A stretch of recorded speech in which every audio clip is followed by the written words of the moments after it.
পৰা আহিছোঁ আমালোকে গাড়ীতে আহিছোঁ আৰু এতিয়া এতিয়াতো এইটো সপ্তাহ লামডিং আহিছোঁ নেক্সট সপ্তাহ আকাশীগংগা যাম বুলি ভাবিছোঁ তোমালোক কিমান মানুহ আহিছে ইয়াত আমালোকে ইয়াত 15জনৰ নিচিনা হ'ব এই বলবম উপলক্ষে তোমালোকে কেনেধৰণে পালন কৰি থাকা বলবমটো বলবম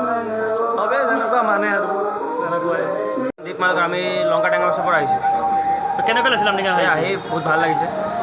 তো এই বলবমটো তোমালোকে কেনেকৈ পালন কৰি থাকা সকলো মানুহ যেনেকৈ পালন কৰে আমিও তেনেকৈ মানে আজিতো প্ৰথম সোমবাৰ তো কালি মানে নেক্সট ক'ত যাবা এইটো আকাশগংগা